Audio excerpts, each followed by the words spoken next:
Hi guys, welcome back to my kitchen. I have in this bowl that I have marinated in buttermilk all day. Chuckar and quail that my husband got. Bird season is now open. So I marinate it, and I don't always marinate it, but this time I had time because I had to go to work, so I marinated it in buttermilk. It takes some of the gaminess out.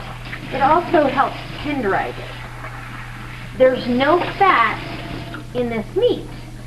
We skin them, and what happens is, this is really lean meat.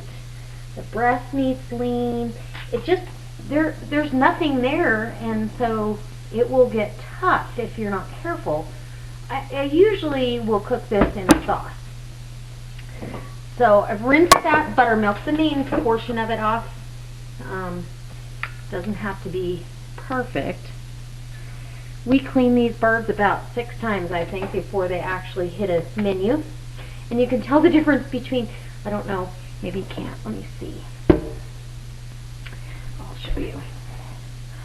This is a chuckar leg on your right, and that's a little quail leg. And I'm going to make pasta sauce with this.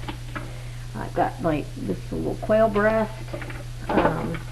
So I think there's 1, 2, 3 quail and looks like 3 or 4 chuckar. Maybe it's 4 quail. Nah, I don't know. Anyway, enough for a pot of sauce.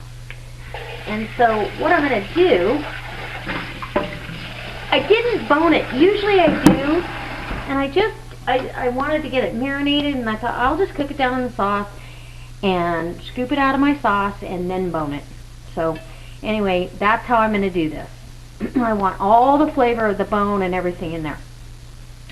So I'm going to take you over to the stove, and we're going to start our sauce. And I'm doing this in a little, this looks like about a 3-quart saucepan or Dutch oven, as it were. Sorry, I hope that's not making noise for you. And I'm going to do what I've got in my extended pantry. I've got Classico pasta sauce right here. And then I have pasta sauce that I made and canned out of my garden last year. So it would have been the end of the season. And I usually take the rings off. I must have been thinking I was going to give that away. But what I'm going to do is probably move it back a tad so I can get this open. Get that burner on. This is a little cast iron pot too. I mainly, the majority of my cookware is cast iron. So I am going to throw in some olive oil to get this going. We need a little bit of fat in there. Fat means flavor, and there's no better flavor than olive oil. So I'm going to put the Classico is just to stretch my homemade pasta sauce a little bit. If I had it my way, like the year before last, I had 53 tomato plants. And I had pasta sauce like you wouldn't believe. And salsa and you name it, I had it going on. Tomato sauce, tomato paste, tomato puree. So I still have some of that left, which is nice. There's nothing better than homemade. But now we're starting to get, where we don't have as much. And I'm going to overfill this pot because I've got to bone all that. At some point, all that meat is going to come out of there, and I'm going to bone it. And you can hear a nice seal. Oh, that smells so good. This is what makes it. But it's actually a little runnier than the other one, so it's going to cook down, or it seems like it is, maybe not.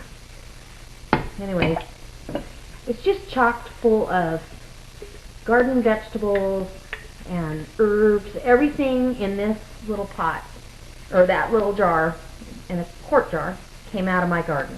So, I'm back and I have a bigger pot. I got my little, this is my bean pot is what I call it, but it does not have the enamel coating on it. Now, I read somewhere, and I don't remember where, that high acid content in cast iron can be detrimental to your seasoning, your season that you got on your cast iron and your coating of oil. And I don't know that that's true or false, to be honest with you, but I do re-season my cast iron. This one was given to me all rusty and nasty, so I had to re-season it. It's been a couple years since I really thoroughly re-seasoned it, so I'm going to do this, and then when I clean it up and re-season it, I'm going to do a video on that to show you how I do it. Because I do it out on the barbecue, and it works amazing. But this has been one of my favorite go-to pots. It's small enough, if I have leftovers, I can put it in the fridge. It's big enough for a big pot of beans or polenta. I do polenta in this one, in the oven. If you've got a small roast, it's awesome. And I can put it on an open flame. I can put it on the barbecue. I can have it in the oven on top of the stove. It doesn't really, there's no limits to how I can use it. So this sauce is already getting hot, and I've got plenty of room for the rest of my ingredients. I am going to throw in some mushrooms, and I'm also going to cut up an onion and get that in there. Alright, I'm back. I've got my fresh garlic powder. I'm going to put a good tablespoon, 2 tablespoons. I love garlic. It's what, maybe 2.5. It's what keeps us healthy. Now all garlic powder is dehydrated garlic, so it will make the sauce tighten up a bit also, because it's looser than I want it when I ultimately put it over my spaghetti squash. I'm also putting a couple handfuls of dehydrated zucchini slices. When I grow zucchini or I buy it on sale in the store, I take advantage of it and dehydrate a bunch of it. 10 pounds will dehydrate down to, a couple quart jars, actually. And then next I have some porcini mushrooms, which I want to put those in there. I love porcini mushrooms. So I'm going to open that with a knife. Now I do dehydrate my own, and I buy big packages of dehydrated mushrooms at Costco. And they just rehydrate really, really well. Break them up a little bit. And they'll also absorb that sauce, which will flavor them as well as flavor the sauce some more. So this really could be a pantry and or extended pantry meal. If your guy was out hunting and he comes home with a bunch of quail and chuckar, and boy, with the quail we have this year, we could probably eat out of our backyard. When the dogs aren't out there, there's hundreds of them. So I'll bring you back when I'm ready to get that boned up and this is all cooked down. Okay, you guys, I'm back. This is all the chuckar and the quail that came out of the sauce, and I usually do it differently. Usually I bone it first, but I wanted the bones weren't fragmented or broken. Sometimes they are, to the point where I was scared to put them in the sauce. And also I'm on a time limit. I've got limited time in my life, so and I had marinated this so it would be nice and tender. I've got a little spaghetti squash here that I'm going to cook down for me, and it'll serve me dinner, lunch, maybe a couple times. And what I do is I take a paring knife and stab it, and then very carefully pull it back out. All this is going to do is allow vent holes, okay?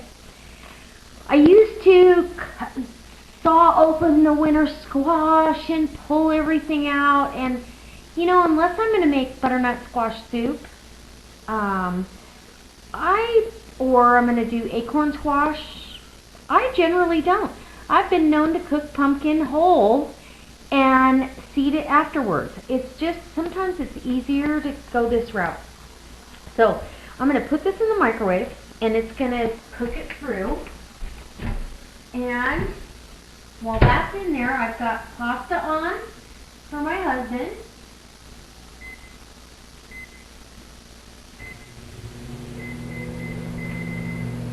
That's probably going to be in the microwave, I'm going to guess 8 to 10 minutes, okay? So I can put a fork through that shell. That outer shell will be hard, and get that off there. Now, this is kind of a messy job, but I did taste one of these little quail eggs, and they are delicious. And this is still pretty hot, so I'm going to be very careful with both. Alright, I'm back. I have my husband's plate all dished up. I'm just topping it off with that spaghetti and that beautiful Chuckar and Quail sauce. Down with all my dehydrated stuff. And, yeah, I put in the, because I didn't have any French bread or anything like that. We're not that picky. We'll improvise. But I usually let them sit and cool a while. But it's dinner. So I'm going to get my plate dished up here. Hot. So you scrape all that out as best you can.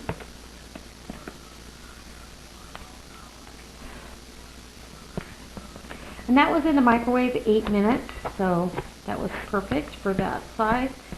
Probably even a bigger one.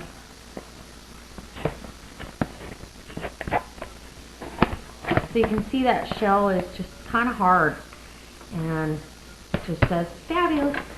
So that gave me about 2 cups of this, just on half of that spaghetti squash. So I'm going to make my little plate up, which I don't eat a lot of dinner.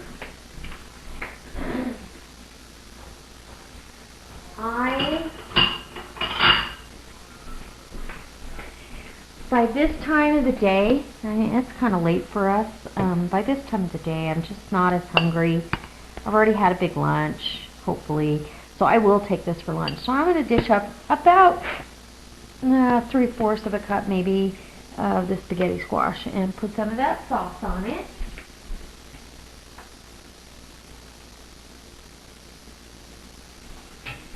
And I have to have some cheese, because you know what, when you're watching your weight, if you don't get your cheese, something happens. A girl could snap. Okay, a little Parmesan on top.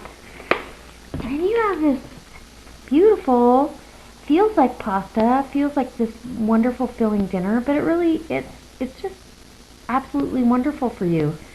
Vegetables, organic meat, organic vegetables actually, so yeah.